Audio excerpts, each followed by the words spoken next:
We start with an escalating war in the Middle East. The U.S. Israeli war with Iran enters its third day, with both sides hitting new targets and more countries responding to Iranian strikes. New video this morning shows one of 3 U.S. warplanes crashing in Kuwait.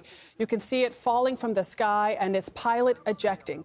U.S. Central Command says the jets were mistakenly shot down by Kuwaiti air defenses in a, quote, apparent friendly fire incident. All crew members survived. The death of Iran's Ayatollah Khamenei has garnered a strong response from the Iranian regime. Iran has responded to U.S. and Israeli strikes with missile and drone attacks on multiple sites across the Middle East, including, they claim, the office of Israeli Prime Minister Benjamin Netanyahu. In the last hour, the Pentagon gave more insight into the U.S. operation. Defense Secretary Pete Hegseth reiterated the U.S. commitment to destroy Iranian nuclear power. The mission of Operation Epic Fury is laser-focused. Destroy Iranian offensive missiles, destroy Iranian missile production, destroy their navy and other security infrastructure, and they will never have nuclear weapons. We're hitting them surgically, overwhelmingly, and unapologetically. We didn't start this war, but under President Trump, we are finishing it. If you kill Americans, if you threaten Americans anywhere on earth, we will hunt you down without apology and without hesitation, and we will kill you. For more on this, CBS News correspondent Natalie Brand is at the White House. Natalie, thank you so much for joining us. Break down what the rationale has been presented as for these strikes. The secretary said Iran was holding a gun to our heads. Explain this rationale. Yeah, we got a little bit of it from President Trump, who had released 2 pre-recorded video messages over the weekend, in which he said the objective is to, quote, eliminate imminent threats from the Iranian regime. And he went on to talk about 50 years of threats and deadly attacks from Iran and its proxies. And he, in that video statement, as well as Hegseth today, also talked about diplomacy not really moving forward in the way that this administration had wanted to. Keep in mind that we had negotiations late last week. Technical talks were scheduled for today in Vienna to begin with the UN nuclear watchdog. But, you know, President Trump on Friday signaled he was just not happy with the way those negotiations were going. Secretary Hegseth expanded upon that today. Let's take a listen to that portion of his remarks. The former regime had every chance to make a peaceful and sensible deal. But Tehran was not negotiating. They were stalling, buying time to reload their missile stockpiles and restart their nuclear ambitions. Their goal, hold us hostage, threatening to strike our forces. Well, President Trump doesn't play those games. And as Secretary Rubio said after the Maduro raid, if you don't know, now you know. We also know that the administration has been extremely concerned with Iran's ballistic missile program. That's also something that Israel has made a case for to the United States, and that the talks that had been going on were focused on nuclear, not necessarily the ballistic missiles. The president, in his video message, said that accused Iran of developing long-range missiles that can threaten allies in Europe, troops overseas, and could one day reach the American homeland. Now, note, there is a Defense Intelligence Agency assessment from last year that said Iran could develop a long-range missile by 2035 if it chooses to pursue it. So, you know, critics in Congress are questioning this idea of an imminent threat. That's something that President Trump and his top military leaders will have to continue to explain. Another notable takeaway from that news conference is we don't have a timeline of how long this will go on. President Trump, in an interview, a phone call over the weekend with the Daily Mail, suggested it could go on for 4 weeks or so. Secretary Hegseth didn't want to answer questions about that timeline, kind of deflected, and said that it will go on until they achieve achieve the mission. We know additional forces are on the way. Secretary Hegseth and the chairman of the Joint Chiefs, Stan Caine, also paying tribute today to the 4 U.S. service members who have been killed in this operation since it began. And General Caine saying, warning, we expect to take additional losses. He says the U.S. will work to minimize that, but that this is major combat. Adriana. Natalie, the information coming from the White House has been doing so a bit untraditionally. The president has been speaking to individual news outlets over the weekend. He spoke to our Bob Costa this weekend, but he hasn't held a full briefing like most presidents typically do after a military action like this. Do you have any sense of why that might be? We don't really have any insight into the strategy there. You know, this Pentagon news briefing was the first time we heard from top military leaders who took some questions from reporters in the room. We're waiting to hear from President Trump today, but it's also notable that those pre-recorded video messages that went out on Saturday and Sunday did not have the pool reporters in the room either. They just simply were recorded and then released. And then the president having a number of phone calls, as you noted, including with CBS News' Bob Costa, but at times giving different information in each one. For instance, he told Bob Costa that there were some potential good candidates to take over in Iran following the supreme leader's death, but he then told ABC News' John Carl that some of those candidates were killed in the operation. So there's a lot of, obviously this is a fast-moving situation. There's a lot of different information, but it is notable that we're getting bits and pieces across these various interviews with outlets. All right, Natalie, thank you so much. Let's go to our senior national security correspondent, Charlie D'Agata, who is live in Tel Aviv. Charlie, thanks so much for joining us. What are we learning? What stood out for you and filled in the blanks about how these operations were conducted? Yeah, Adriana, we learned a lot about it because that's what all the questions have been about. Because, you know, I've been here for a week waiting for what was about to unfold. And we heard from the Joint Chiefs of Staff, General Caine, Raising Caine, as President Trump likes to call him, exactly about the tick-tock, what he called H-hour, in the same way that the military calls D-Day.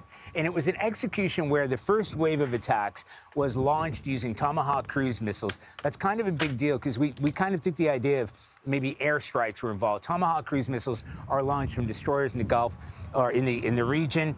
He talked about the USS Gerald R. Ford that we've been talking about. That needed to be in place. The USS Abraham Lincoln needed to be in place. Talked about long-range bombers. And all of this was coordinated at the same time. The launch was pre-dawn, but the execution was after dawn. In working with the Israeli military and fighter jets there in order to work around deconfliction. And the reason I mention all of that about the nature of that first wave of attack is that this had been weeks, months, years in the planning for target acquisition, figuring out what they wanted to bomb, what they were going to hand over to the Israelis, how it was going to be executed. And this is very vital and very important, how the United States was prepared for the retaliation. Here's a bit more of what he had to say. More than 100 aircraft launched from land, sea, fighters, tankers, airborne early warning, electronic attack, bombers from the states, and unmanned platforms, forming a single synchronized wave. This was a daylight strike based on a trigger event conducted by the Israeli Defense Forces, enabled by the U.S. intelligence community. The first shooters at sea were Tomahawks unleashed by the United States Navy, closed in on Iranian naval forces, and began to conduct strikes across the southern flank in Iran. On the ground, forces fired precision standoff weapons, measured, deliberate, precise, and lethal. This was a massive, overwhelming attack across all domains of warfare, striking more than 1,000 targets in the first 24 hours. 1,000 targets in the first 24 hours, and that would have been trying to cripple Iran's capability of launching counterattacks. He also paid condolences to 4 U.S. service members who were killed in Kuwait, and he also warned there would be more. As far as the timeline, one thing he pointed out, in his words, this is not an overnight attack. It's not what we saw at Operation Midnight Hammer back in June, so they are expecting this to go on for some time, and expecting Iran to retaliate, and expecting, sadly, that there may be more U.S. casualties. Adriana? So, Charlie, given that this is not going to be an overnight attack, and the secretary and the general both said that we are going to be in this as long as it takes, what about the Iranian side? How much reserves do they have? How strong is their military? How resolute is the Revolutionary Guard? Or are there cracks there that we can take advantage? And how much has their missile stockpile been impacted? Adriana, that is a key question. And it was asked during that press conference with Defense Secretary Pete Hegseth and General Caine. They didn't answer it. Partly because they said Bradley Cooper, who's the admiral in charge of Central Command, that's the area of responsibility. This is where this is all being unfolded in the Middle East. He hasn't had the opportunity to do a battle damage assessment. And the unknown factor here, or whether they know it or not, they're not sharing it with us, is when you talk about Iran's capability to strike back, they were expecting, intelligence officials here told me, and people in the States, they were expecting more of a barrage, an ultimate barrage from the Iranians. It was expected that they had between like 1,820 or 2,000 missiles, short range, medium range, to attack here in Israel. And goodness knows, we've probably had 20 air raid sirens and incoming throughout the past 24 hours alone, just here in Israel. But we talk about Kuwait, which has come under attack. All those friendly fire took out the F-15s, Kuwaiti defenses, it looks like. The first U.S. forces. Kuwait is very close to Iran. It doesn't take a long-range missile to fire on targets, U.S. targets there. We have Al Udeid, which has come under attack. Bahrain, which has come under attack. Other soft targets, civilian targets, these resorts throughout the UAE, in Dubai, in Doha. But I think most analysts would agree, and I'm not depending that on that, but Iran has not fired what it's got, or in the sort of wholesale way that they've done it. At the same time, the United States is doing everything they can, and the Israelis, to target where those missiles are, and especially when it comes to the mobile missile launchers, to make sure they can continue to go after Iran's missiles capabilities. All right, Charlie D'Agata in Tel Aviv with all of the late breaking news. Charlie, thank you and your team so much. Stay safe. Reza Pahlavi, the son of the late ousted Shah and the man some Iranians want to lead their country, praised President Trump for what he called an intervention in Iran. Here's what he told 60 Minutes. My message to President Trump is that I'm here to echo and join millions of my compatriots inside and outside of Iran to thank him for having done and having the courage to do what is not easy, but intervene. Let's turn now to CBS News foreign correspondent Ramy Inocencio, who is tracking developments from a British Air Force base in England. Ramy, we're hearing praise for the president from Pahlavi, but how are U.S. allies in Europe responding? Yes, Adriana, we are seeing the first steps of Western allies of the United States ante up, basically, in order to help support the U.S. operation in Iran. For example, today, the reason why we're here outside the Royal Air Force Station Fairford is because overnight, Prime Minister Keir Starmer gave the green light for the United States to use military bases here in order to stage strategic missile targeting of Iran over the next foreseeable future. In particular, Fairford here is the only site in all of Europe that can actually handle B-52 bombers, B-2 bombers, and B-1 bombers because of the length of that runway behind me, nearly 10,000 feet. That's nearly 2 miles in length. And also the strength of the runway can handle such heavy loads. In addition, we're also hearing that France has said that it will defend its interests in the Gulf states along with Jordan. There are roughly an estimated 400,000 French citizens in and around those countries. And earlier this morning, I spoke to an Iran expert, Sanam Vakil at Chatham House, and she said that we should expect even more European countries to follow. Take a listen. I think it was inevitable that the UK would enter this war one way or another. The longer this war continues, I see more of American European cooperation emerge. That also is inevitable to me. The worst case scenario, and this must be said out loud, I think for Europe is very vague and perhaps unachievable, is the so-called regime change option. And no one is, well, many people are not crying over the death of the Ayatollah. And a lot of people, a lot of supporters here in Western countries say that they will support, the United States will support President Trump. Germany also just having said that it will also defend its interests. You and our other colleagues in the London Bureau have done extensive reporting, talking to Iranians in Tehran throughout the past weeks and months. Who do Iranians want to lead their country? Yes, the people who are speaking out, Adriana, vocally calling for Reza Pahlavi, the son of the ousted Shah.